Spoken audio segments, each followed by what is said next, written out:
issues at the beginning, but we are all here. This is going to be so much fun. So as we're going along today, make sure you ask your questions. We're talking about all about audio today for live video and presentations. Any questions you may have about tech or how to set stuff up or any of those things, we have an expert here today. Laura is going to be talking with us, and I'm just excited because, one, if you can tell, I have a new microphone that she just sent me that just came in yesterday, and I think it rocks. So it is the SM7DB, their brand new mic. So I was geeking out with it last night, and we're going to go live on Amazon as well as soon as the stream goes there. And we'll be, if you want to purchase this, so you can just click down there at jeffc.live, and you can go there and you can buy it, and that would help me out. But how are you guys doing today before we start the show? Awesome. Fabulous. It's Friday. It's Friday. That's true. Let's do this. All right. So I'm going to hit go on the podcast machine and we will get started. Everybody ready? Yep. Yes. All right, here we go. Hello, folks. Welcome to Social Media News Live. I'm Jeff C., and you're not. And this is the show that keeps you up to date on what's happening in the world of social media and more. Have you ever wondered about the secret ingredients to achieving top-notch audio quality in your live streams and presentations? Maybe you're curious about the expert strategies behind exceptional audio experiences. Or perhaps you're aiming to upgrade your audio skills to a professional level. If these questions resonate with you, then you are in for a treat today. Today, we're excited to welcome special guest Laura Davison from Shure, a master in the world of audio. Laura combines her musical prowess with technical know-how to enhance audio in live settings. She'll be sharing her background, offering valuable insights, and providing essential tips for audio mastery. So sit back, clear your schedule, clear your mind, and get ready for this week's episode of Social Media News Live. Laura, how are you doing today? Doing great, Jeff. Thank you for having me. This is going to be awesome. I am so excited. I've been counting down the days to have you on the show. We met at Ecamm's Creator Camp. You had some really cool stuff to say, some really cool tech stuff, and we're going to share some of that stuff out today. And also joining me today is the amazing Katie Fox from Ecamm. Katie, how are you? I'm great. It's as Laura said, it's Friday, and I'm excited. I know. Let's go. It's like the Katie show. She was on with Ian earlier talking about stuff. It's like it's Katie all day, all the channels. You're everywhere, Katie. I am a notorious overcommitter, so here I am. I'm saying yes to all the things. No, in a good way today because it's all the fun stuff. So. Yeah, it's fun to get on live with your friends. So let me introduce you to Laura Clapp because if you don't know who she is, let me tell you, she heads up the retail marketing development team for Shure. Her passion and her knowledge of gear comes from over 20 years in the music industry, where she has been recognized for her achievements with She Rocks Award and Women of NAMM Leadership Summit Scholarship. When she isn't talking about music equipment, she is using it as a professional singer, songwriter, and podcaster. And you can learn more at lauraclapp.com and check out her podcast, Song 43, wherever you consume podcasts. Laura, once again, thanks for being on the show. And by the way, your podcast is amazing. And your Spotify channel, I went and listened to some of your music. It is really, really good. I had no idea. Thanks for checking it out. I appreciate it. It was really good, yeah. And I mean, your podcast, I loved it because I went back and listened to some of the haunting stuff that was happening at Creator Camp. During Creator Camp. Yeah, Camp. so that was very interesting. So we've got some of our friends in the comments today. We've got Neil saying, "Sounds good, Jeff." Thank you. Yeah, I love my new microphone, so that's very, very cool. Chris Stone says Jeff C has never sounded better. I don't know what you mean by that, Chris, but we'll take it. And Tacey says, "Happy Friday, all. This is always the best part of Friday." Tacey, you are the best part of Friday. Thank you so much for stopping by today. And Dealcaster says, "Bonus points to Laura for colorware. Sure, Mike Green branding on point." Oh, I see. Right? Yeah. Well, we go full screen, yeah. So, and Katie's even got. Let me pull up you full screen, Katie. You even got a nice M7 color, MB7 color. Yeah, look at that. It was so hard to choose. It took a very long time. It's very cool.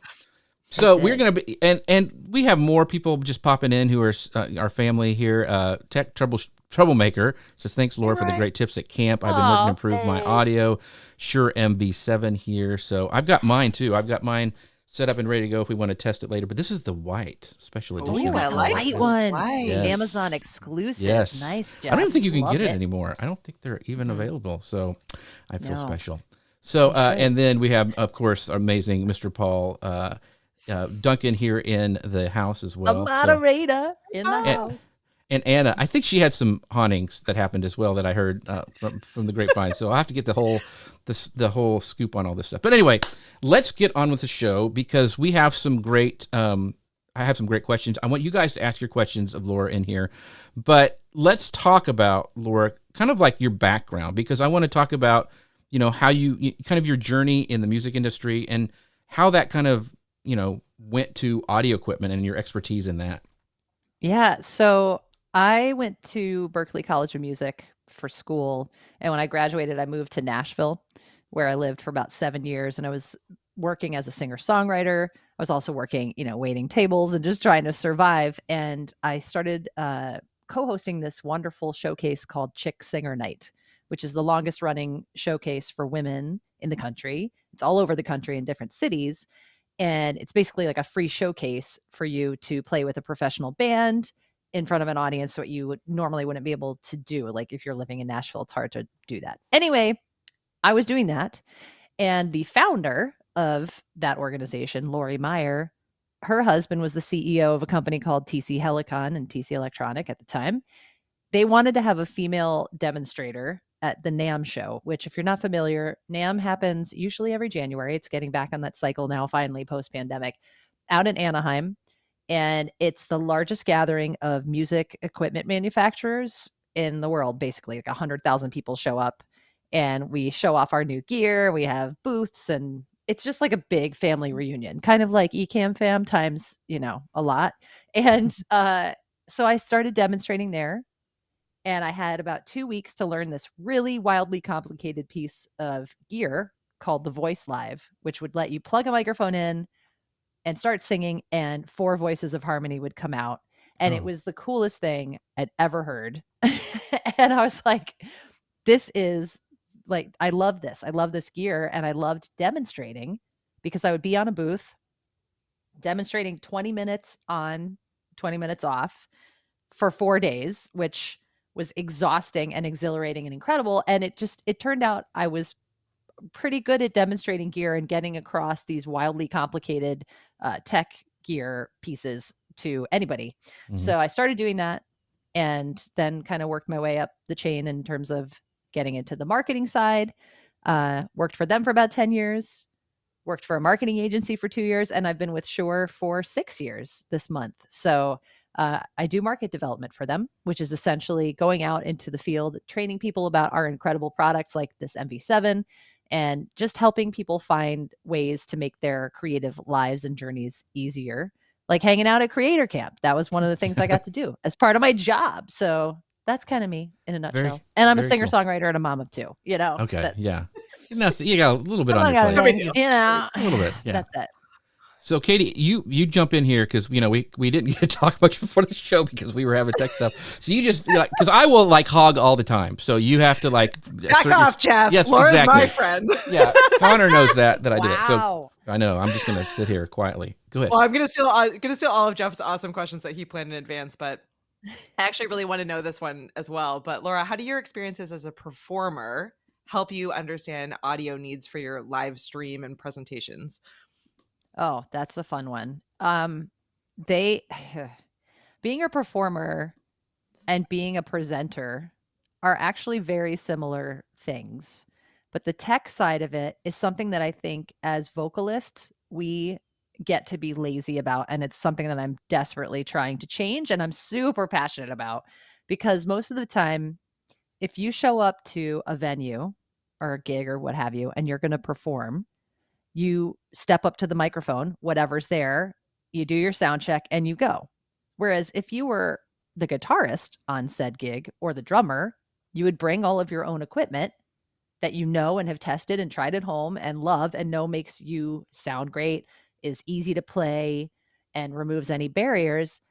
We don't have that luxury as singers. We just kind of show up and use whatever. So I started getting passionate about gear in 2006 when I started demonstrating. And then that really has led to more of an awareness of how to choose gear based on just listening. Like I'm monitoring right now, which I cannot say how important it is to do, to hear yourself talking, to know if I'm too far off the mic that I need to get closer, things like that. So I don't know if that answers the question, but it's basically, as a performer, I'm comfortable with microphone technique, and then that kind of led the segue into learning about the gear and how it actually all works, if that answers it. Yeah, I want to jump back into that in the next section, but I wanted to talk one more thing. I'm going to jump down kind of to the end of this section, because you mentioned before that you're a professional singer-songwriter. You also work full-time for Shure, and you're also a mom of two. And I know a lot of us, especially the creatives, how do you balance those two roles? Like, you've got your professional hat on for your for your artist stuff, and you've got a I love to play the piano and do other stuff, and I love that too. But it's like, okay, how do I fit that in? Like, if I do this, then how am I going to create a course? Or and I think all of us and all of our audience watching has that struggle. So I'm really interested in how you balance those two things: your job at Shure and your professional singing.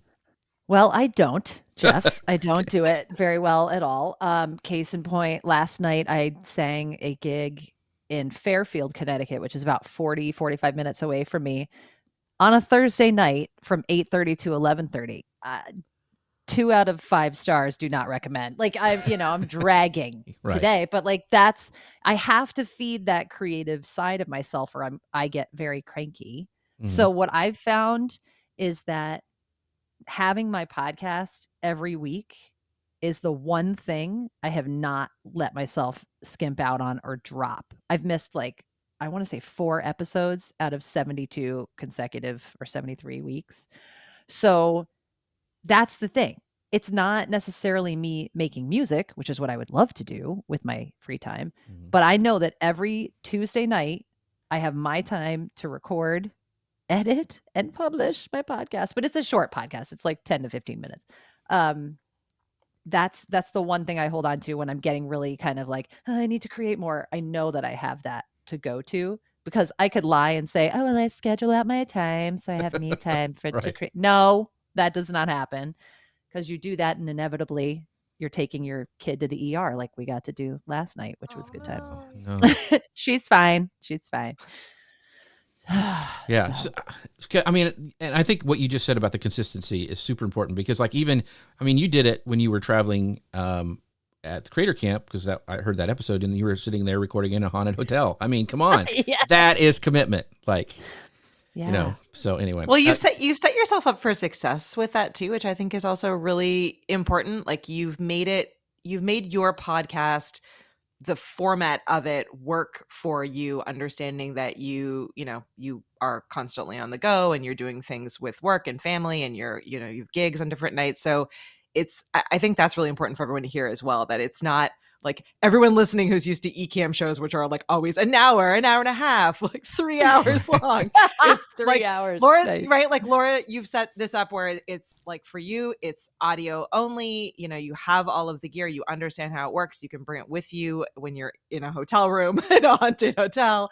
So I think that's a huge win, is that upfront planning, which probably doesn't feel like a lot, but it makes a huge difference in being able to actually do it consistently. Yeah, it does. And I just made the shift to incorporate video into my podcast after going to Creator Camp. I mean, I've done it before. I think I have like 4 episodes on video, which I have 2 YouTube channels. I don't know how I did that to myself. So if anybody knows how to merge them magically, please, we'll talk later. Anyway, so I started just sucking it up and using Descript, because Descript is flipping incredible. Okay. Magic. But I think that it'll be challenging when I am doing the things like when I'm in my hotel room in my PJs recording it. I don't know that anybody needs to see that, but I recorded it in my car, in the parking lot of Taekwondo. That was last week's episode. You got to put it out. Yeah.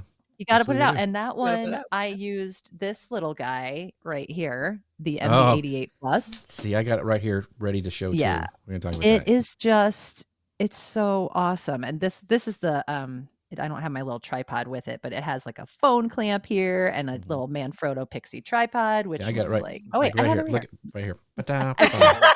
I'm Oh lying. no, you guys, mine's not here. It's in the We office. could have all three done it. Yeah. Yeah, so like if I don't have this one with me, then I have this one, the MV7, Yeah. because it's just it folds up really nice like Yeah. this. You know, like it Mhm. folds up. Just So throw it it in your just bag. goes. Yeah. Yeah. All right. So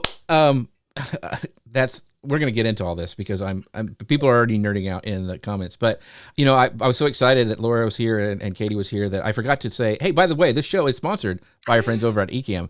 And since Katie's here and she like is the main reason that I have the show, Katie, is there some special things coming up? Like, you know, because, you know, it's the my holidays. goodness. So I'll let It you is- take the lead here. It's absolutely the holiday season. So if you are sitting here and you're like, wait a second, I have never heard of this Ecamm thing. Ecamm helps you record your podcast, just like Jeff is doing right now. It also helps you live stream, record course videos, literally anything that you can think up in the world of video, Ecamm can help you do and do it easily and professionally. And yeah, if you're brand new, we have a Cyber Weekend sale that is going to start up a week from today, Black Friday, and run through that Cyber Weekend timeframe. And if you're an existing Ecamm fan member, like many of the people I see here in the chat, it's a great time to be an affiliate, you all. So right. make sure that you get Yeah. signed up as an Ecamm affiliate so that you can help us spread the word. And yeah, it's just an awesome, exciting time. This is There like was the holiday season. Yeah, and so and if you want to like understand affiliate marketing better, she just did a great video Just did with an interview. Ian about affiliate marketing. So go back to the Ecamm's channels, YouTube, wherever, and watch that because it's really, really good. Ian does a really great job with affiliate marketing. So, by the way, I wanted to also do a welcome because we are now broadcasting everywhere over on Agora Pulse's channels. They asked to do that. So if you guys were watching over on Agora Pulse inside their groups and also on their page and their LinkedIn, thank you guys for watching. We appreciate you. Make sure you ask your questions. And by the way, we do have some great questions here. Tech Troublemaker says, kids, wait, aren't we supposed to prize kids over live streaming podcasting? No, you're not. Get your priorities right. Right. Right.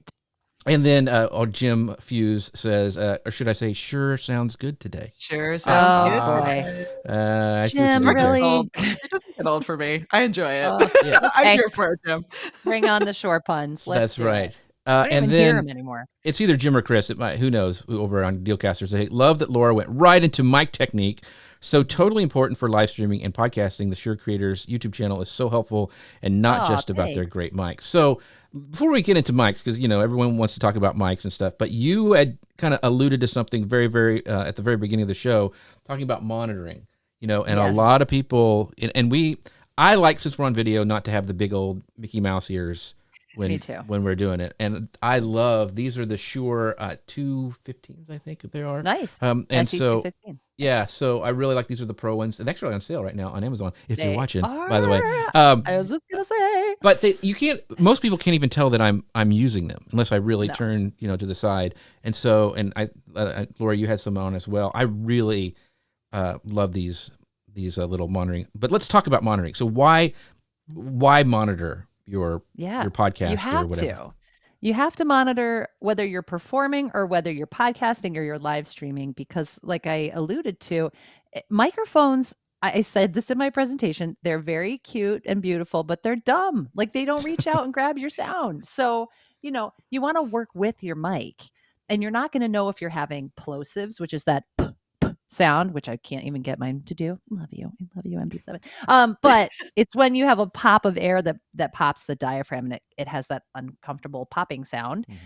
You just turn off Axis, and you'll notice it if you're monitoring. If you're hearing like, what are all those consonants that are popping in my ears? Just, you know, you'll adjust naturally. Or again, if you're too far away, dynamic microphones like this get really thin the further away you get, especially if they're in a cardioid pickup pattern. Cardioid being heart-shaped, meaning it's going to pick up what's right in front of it and not what's coming in from the back. You have to be up on it. And there's ways to fudge it. Like I could be over here, but why? You know, like I like to have that nice podcast voice. That's right. Anyway, that's why it's important. And you want to make sure you're hearing your guest, that you're not screaming louder than they are, or that they're not too quiet. Which is what's cool about MB7, I'm monitoring through my MB7 right now. So I'm plugged in directly to the back so I can hear myself and I can hear you guys all through the mic. Yeah. And so can you talk about the quality of the headphones and why not just to use, talk about why, I'm leading you with the question, not to use Bluetooth headphones. Like when you're doing, yes. this like a is lot of big people one. I see putting the, Yes. the AirPods in and stuff like Yeah. that. And if you've done it once and they break out, then, I mean, you'll never do it again. But go ahead. No, because the thing about Bluetooth is it has inherent latency. And so if you're trying to monitor with it, as opposed to just listening to music on your computer, there will be latency introduced, meaning you'll hear yourself behind when you're actually speaking, or your guests will be delayed. And that's just inherent to the technology.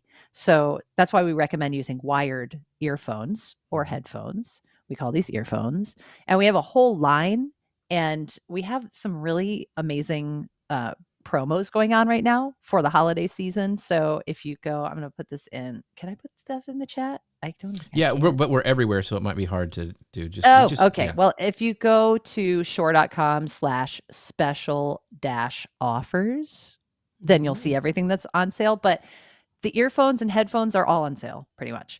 And what's great about ours is that they have these little sleeves on them that let you have something called sound isolation. So they're not noise canceling, but they essentially conform to your ear. So you squeeze the little sleeve down. These are the Aonic 5s right now. Mine are super dirty right now, so we won't get into that. Luckily, this is a and then podcast. You can't see that stuff coming out of you it. don't look at that. So you squeeze it and then seat it in your ear and wrap it around, and then it gradually expands. So it's blocking out extraneous noise. So it's really great on flights, and it's not noise canceling. It's not introducing any sort of frequency cancellation there. It's just naturally working with acoustics and your ear. So that's why it's important to monitor with wired. The one thing I would like this is going down my back, like if you can see it there. And so what I like to do is, because mine's plugged into my Rodecaster, is I have an extension. I just got an extension cheap cable from Amazon Basics that I plug it in. And so I have this, and I'm always rolling over it in my carpet. But being plugged in is super important. That's like a pro tip. Like do that like right away if you're using AirPods, because it just works so much better. Yeah, until Bluetooth catches up and we don't have any latency. Use Chris goes, audio nerds unite, monitoring plosives and proximity. Woohoo! So yes. Yes, proximity. That's another thing too. Yeah. Proximity effect is when you get up on a dynamic microphone and you talk like this, it builds up low frequencies and you can hear my voice getting woofier as I talk. Right. So that's why you want to keep that nice little like 2-3 fingers off your mic. And this is from Kira, who's an awesome editor. And so all these editors are going, to preach it. And she goes, also monitoring during recording makes editing so much easier because you don't have to try to fix issues after the fact. Yes. Preach it. So much easier. Katie, did you have a question? Once again, I do, Jeff. Thank you for checking in with me. Laura, can you give us an overview of the latest advancements in microphone and headphone technology for live streaming?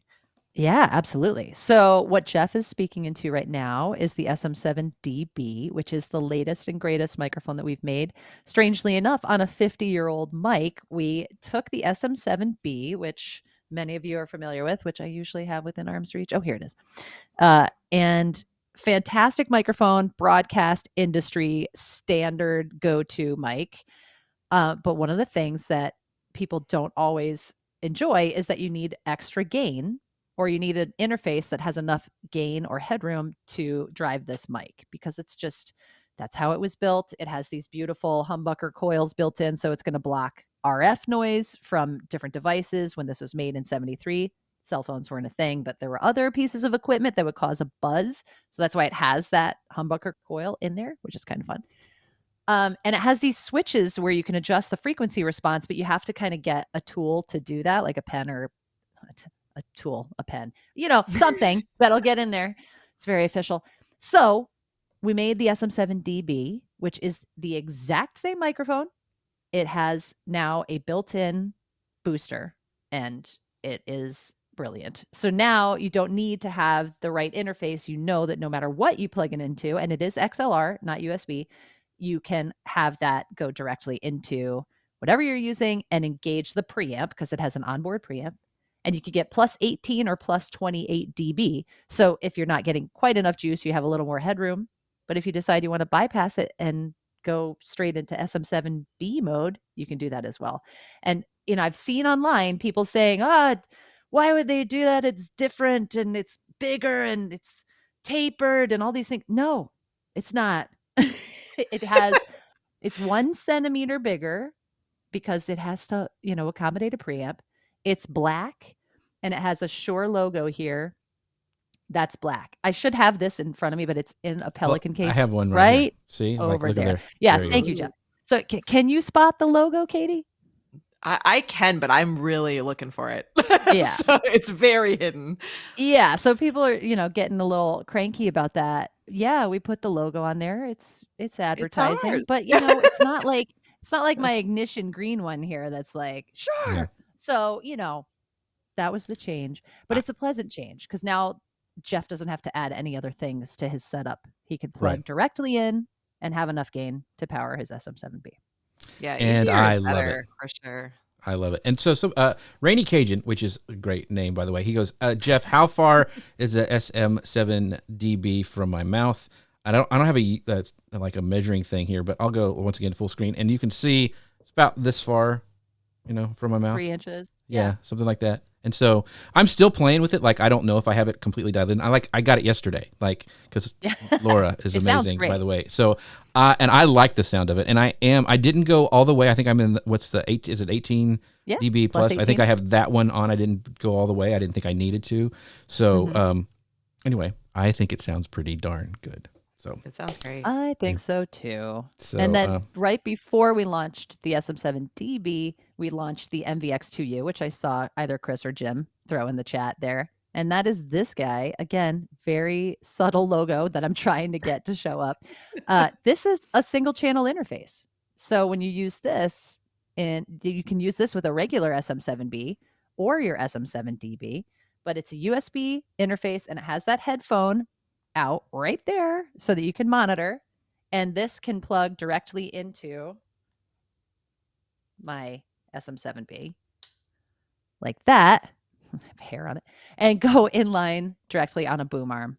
And so you can run there. There's also an extender you can use, or you can run a little short XLR cable to this if you want this kind of like on your desk, which is how I do it. Right. So it's a great setup. This is a single interface. You bring this, you're good to go. I like my MV7 and my 88 Plus, so I haven't upgraded. It's a great. I have it here too because I didn't know who was going to have one, but that's what Katie's using. They're really great. And by the way, once again, go to jeffc.live. They're all there in the carousel. You can just pick them. Right. And there's also, she talked about the interface. There is a kit with I think the SM7DB and that interface. You can buy them together. I believe I saw that on the Shure website. So if you don't have an interface and you need one, there you go. Great Christmas present for yourself. Treat yourself. That's what I'm saying. Treat yourself. So I always say that. Everybody, I've talked with so many creators where they're just like, I don't know if I'm ready to upgrade my setup or, and I wish Doc were here to just be like, buy it once. Do it. Exactly. Because number one, it's not that expensive in the grand scheme of things. Right. I'm not saying that a $500 mic is inexpensive, but what I'm saying is in the grand scheme of things, if you're ready to do this, or if you've been doing it for a minute, make the jump, or even go for an MV7. It's $249. It plugs in USB and XLR, so you have options for it to grow with you, and you're worth it. Otherwise, you're gonna struggle with the tech. You're gonna fight with the tech. You're gonna be like, why don't I sound as good as insert favorite podcaster there? Just go for it. Just invest in it. That's how I always justify it. I'm like, what is this equivalent to? This gear equivalent to in meals? Because I really like to go out to eat. And so I'm like, is this like 2 steak dinners or or McDonald's. Yeah. So how many don't buy McDonald's? McDonald's. Oh yeah, you'll be sick. The Dealcasters are saying we usually tell people for distance between the mouth and mic is about the length of your fist and speak across it, not into the front of it. Totally nerding out right now. I know you guys over at Dealcasters are. I wanted to ask this, and you guys let me know in the comments, or if you're watching the replay, go ahead and leave them in as well. and this is what I believe. I think you should, if you're on the upgrade path, you've been doing this for a while, you got some consistency, you know that you want to be a podcaster or a live streamer, the first thing you should upgrade is your audio. True or false? Yes. What would you say? Katie, I'll start with True. you. Oh my goodness. Yes. I mean, I would say that not even just for upgrading. That should be your like, I want to start a podcast, start a live stream, get into video, be better with creating, short videos. Audio first. Like you can do a lot with decent lighting to make older cameras or your phone work for the video picture quality, but bad audio that's forever in a real bad way. That's right. So Right. I know you're a little biased, Laura, but what are your thoughts on this? Yeah, I mean, absolutely. There have been studies that show it again and again. Like people are going to bounce if the audio is subpar. And so things to take into consideration when we're talking about good audio, not even let's say you have a mic that you already own and you're not quite happy with the sound. You can still do things to make it sound better. Number one, you can get closer to the mic. The closer you get, the less of the room that's going to get into it, because again, they're beautiful, dumb creatures that only reach out and hear what's right in front of them. So by eliminating other things coming into the mic, you make it that much better. And then you can also treat your space by adding absorptive materials. So I don't even have to, though. In this space, I'm in this is painted drywall, angular walls. That's a window over there. I have a nice sound dampening shade and light dampening, but I have hardwood floors and there's a giant window right over there. And all I'm doing is talking into my MV7. But if you have a particularly bouncy live room that you're hearing a lot of echo when you clap your hands, get close to the mic, use absorptive materials like area rugs, pillows, canvas. You can make your own canvases like we talked about at Creator Camp. Oh, yeah. And just treat the space. So and Chris says this is great. Bad audio is forever. He's stealing that. That's Katie. It's all yours. Bad Chris. audio All is yours. forever. Yeah.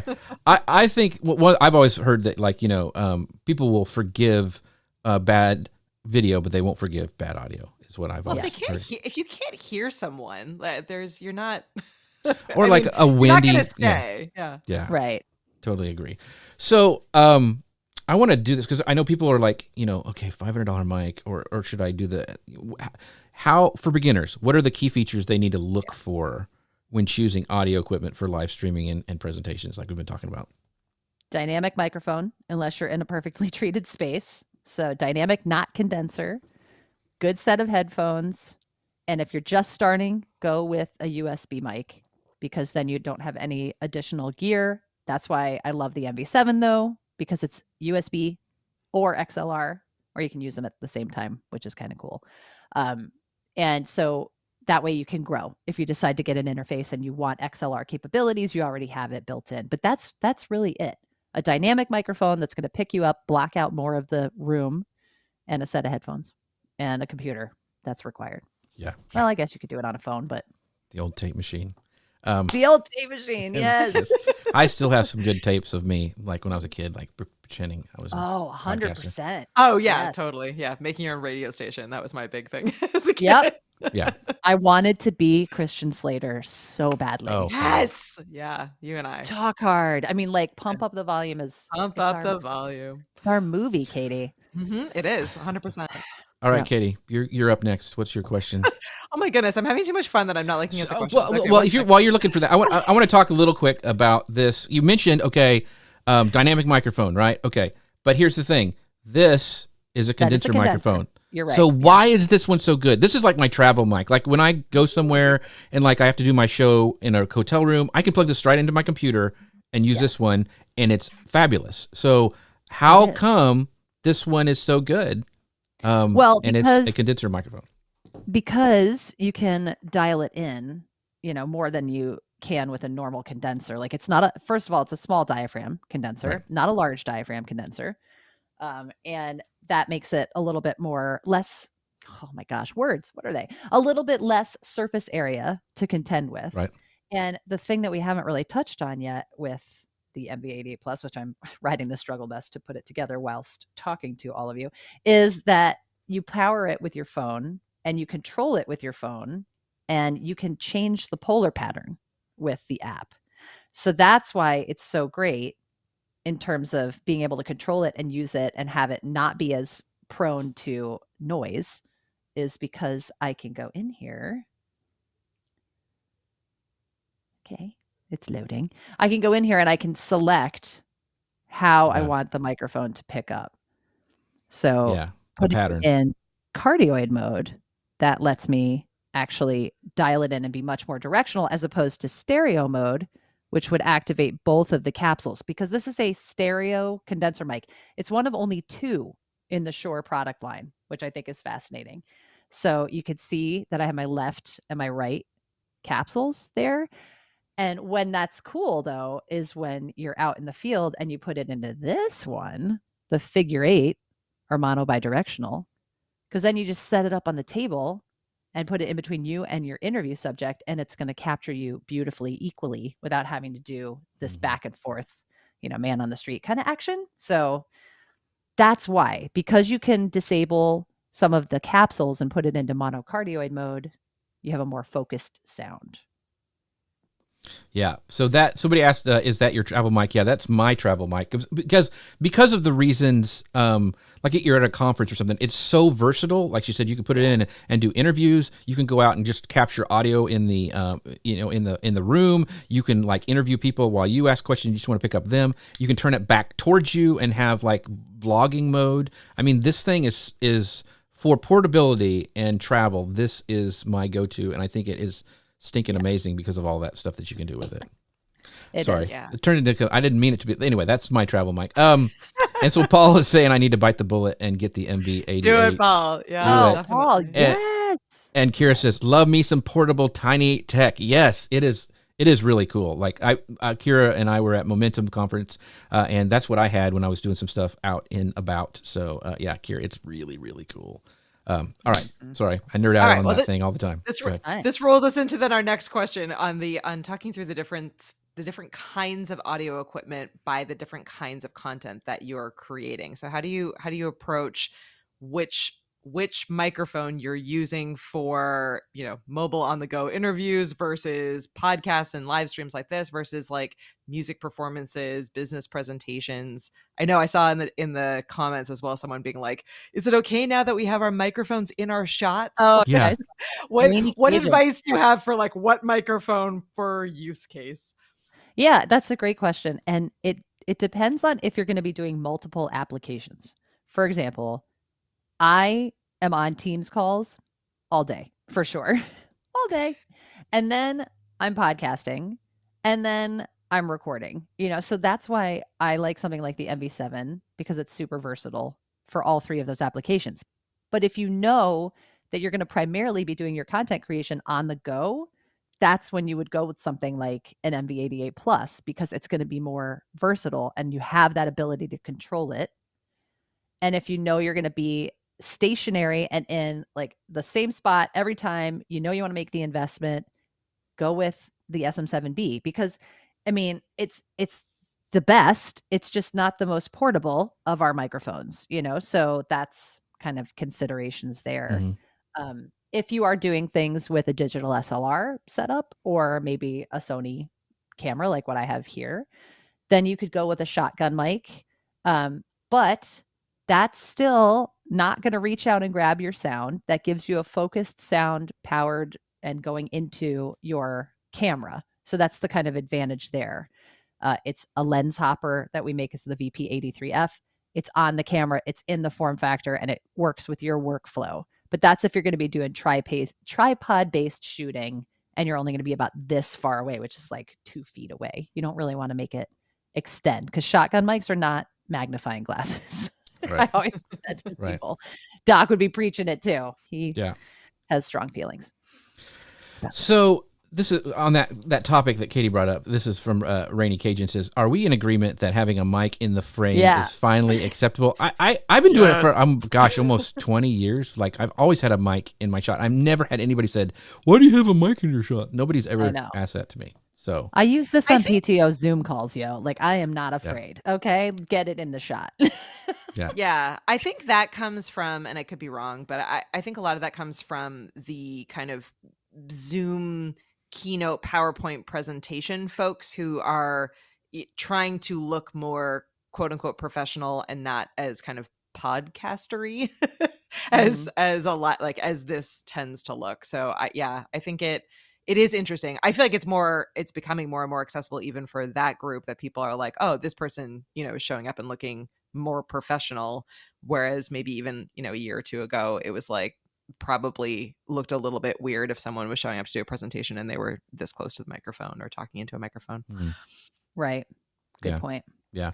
I think I've never had somebody like, what is that on your face? Nobody's ever said that. Yeah, It's I like, think why it's is like that an your internal face? thought. I don't think anyone is like sitting there going like, oh, well, Jeff is clearly not presenting properly because he's got a microphone in front. I think it's like an internal game that we play with ourselves. Yeah, I think so too. I mean, I get it with the YouTubers used to have those mics that were off shot, off screen and shooting in and like, but you just get so much better sound. And if, once again, I'm on the repurposing train all the time, like you've got to repurpose your content. And having great audio lets you have so much more options that you can use it with. Like, anyway, so I'll stop there. But so this is a great question from Neil. If I'm laughing at Eden's comments. Sorry, we'll get to you, Eden. Yes. If you don't want to have a mic in the shot, what mic would you recommend? Yeah, Neil, I saw your question too, and that is a great one. You've got to go with a lavalier. I mean, honestly, microphones you can't have a magical mic that reaches out and grabs your sound. It will not work. It's going to pick up the space. They are not selective in their hearing. So if you don't want it in your shot, getting something like a lavalier, which I normally have one tangled up in everything. And I only have a head worn right here. It's tiny. It's very inconspicuous. And if you have a clip-on lavalier that just goes right here, especially on this black shirt, you wouldn't even see it.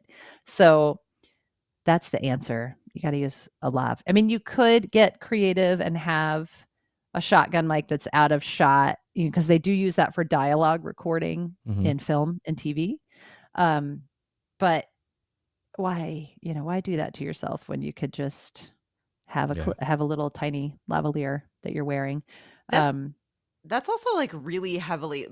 I feel like, again, to like the conversation about use case, that dialogue and what they're doing in like a movie or a television show is heavily edited, like whole crews of post-production teams. So, if you are, again, like in the podcasting, presenting, live streaming group, you are never going to be that level, nor should you be that level of post-production. So you're setting yourself up for way more work for no real benefit. It's a perceived benefit. Yeah. Right. So Dealcaster says the only rule is you cannot put a Blue Yeti in the shot. No Blue Yetis in the shot. The funny thing is I started like that was my first. It was the Pro though. I used it for a long time. So he's just being mean. But no, it's if you have to go with what you got at the beginning. But we've talked about some reasonably priced microphones that you guys can use. This is I want to like take it from the very, very beginner, because somebody's just, okay, I just bought Ecamm. I want to do a podcast. What mic do I get, and how do I hook it up to Ecamm? Like, there's probably some people who don't know, like, okay, I bought Ecamm, but I don't know how to get it to my computer. So let's talk about maybe some interfaces, and we'll start with you, Laura, and then we'll end up with Katie kind of talking about how to get it working with Ecamm. Yeah. So if you use something like the MV7 that I'm talking into right now, it's a USB microphone, so it's acting as my interface. So it's taking acoustic energy, i.e. my mouth talking, and converting it into an electrical signal going into my computer. That's my setup right now. MV7 plugged into a MacBook Pro, set of headphones plugged into the back of my MV7. That's it.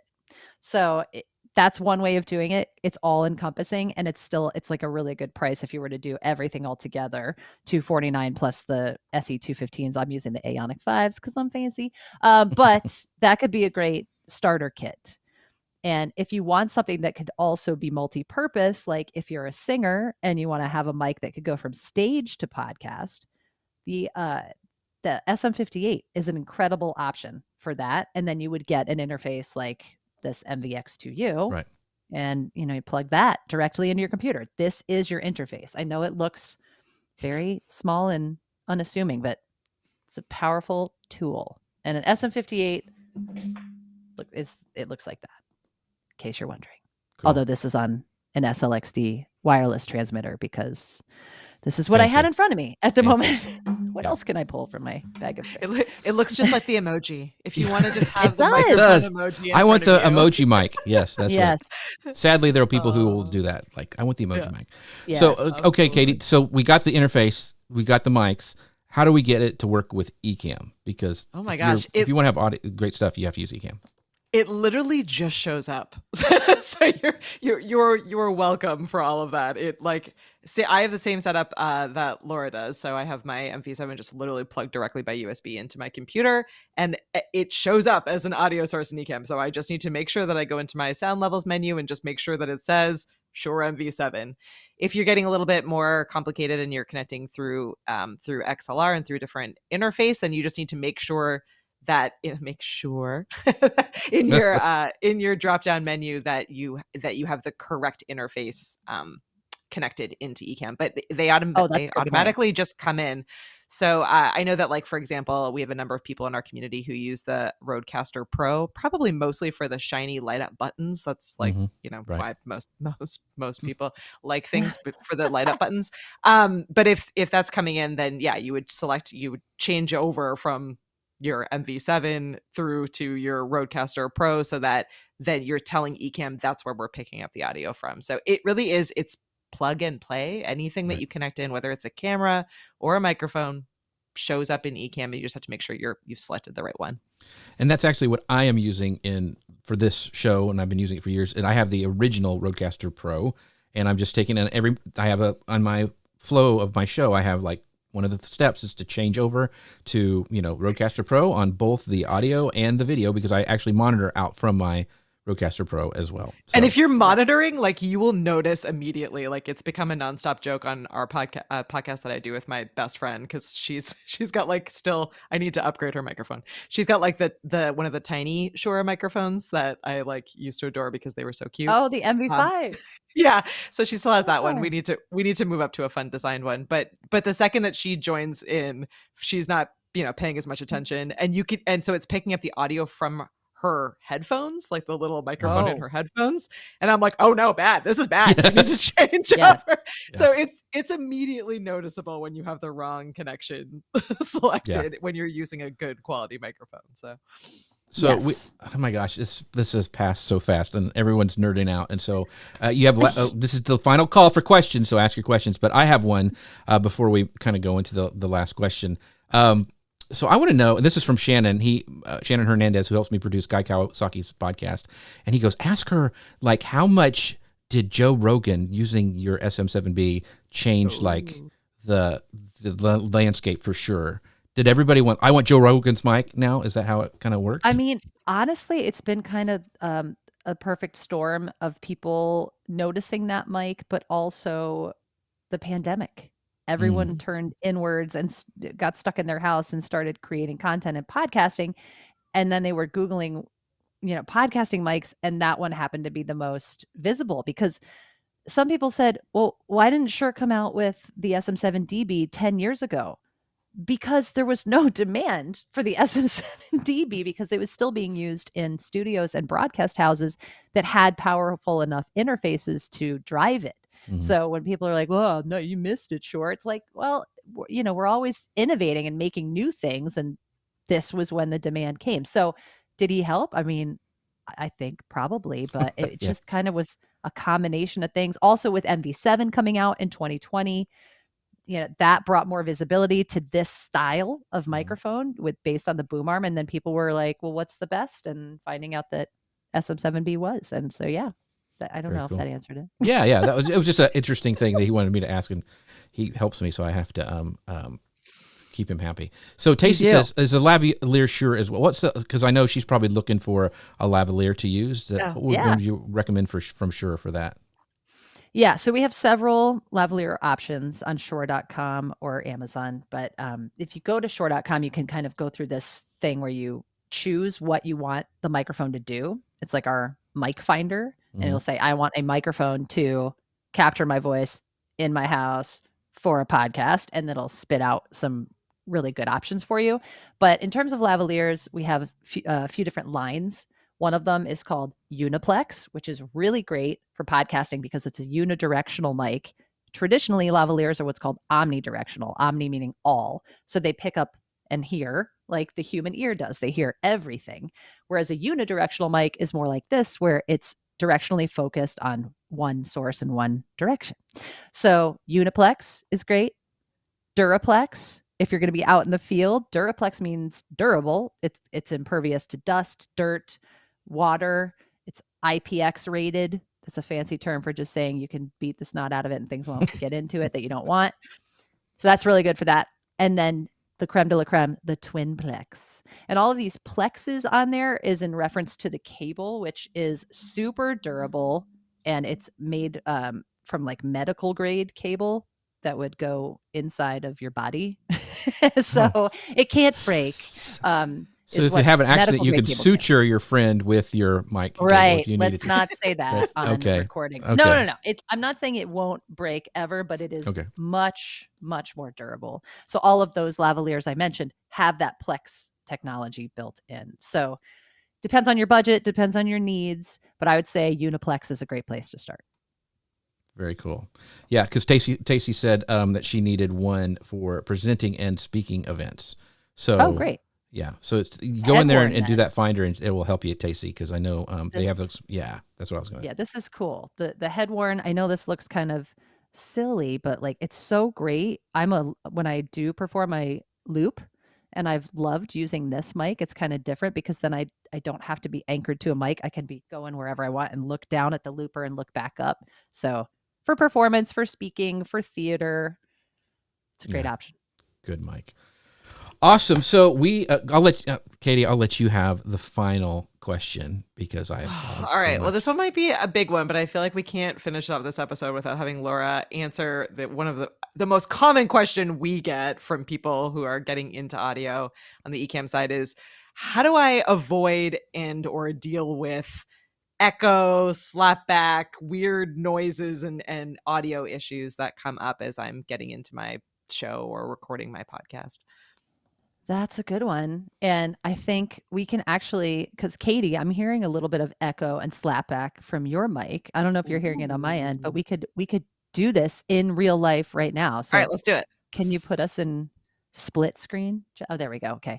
So I want you to tilt your microphone a little bit more off axis, just a bit. Like up or down? Side, like this. Oh, okay. Yep. All right. Yeah. And I want you to get a little bit closer to it. All right, hang on. I'm in like the weirdest setup today. You are. So you want to be as close as you can. There you go. Hello.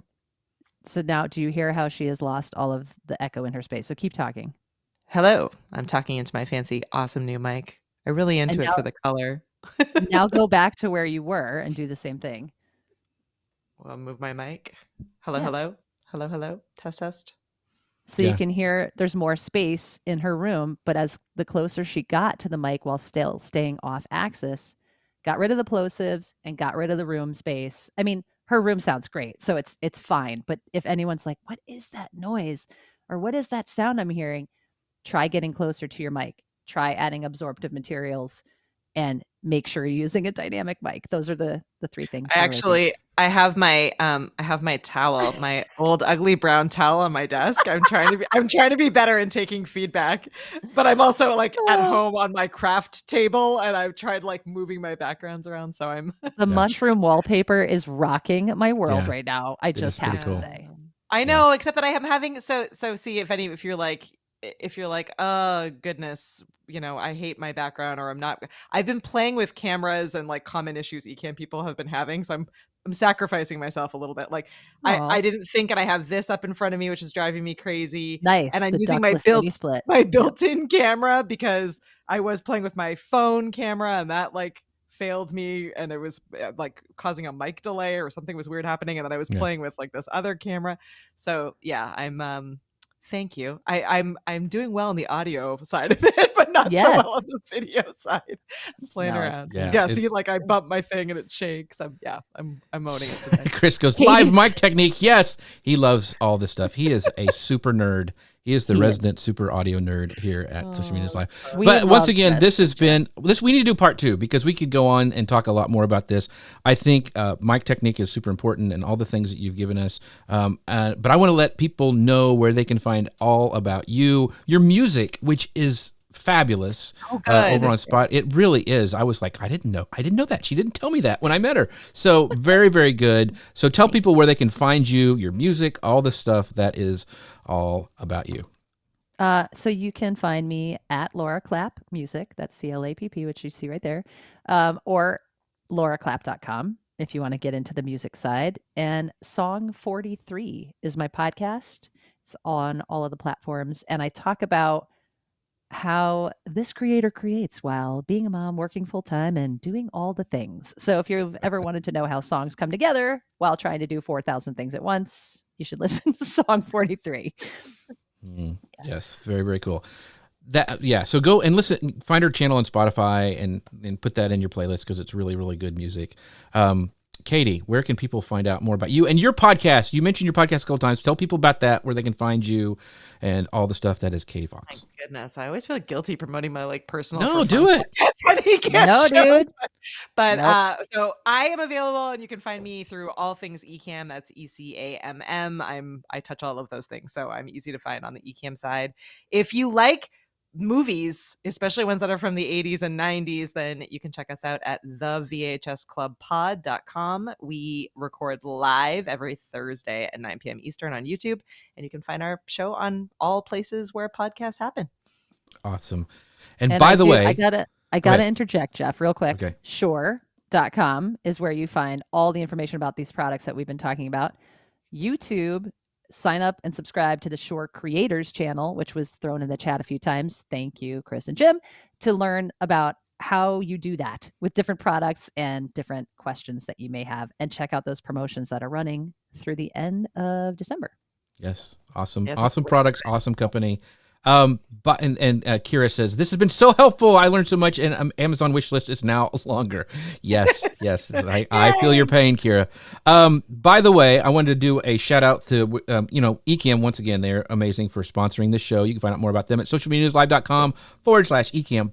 But we are doing a meetup right before podcast at the Disney parks. I think we're going to do it at Hollywood Studios.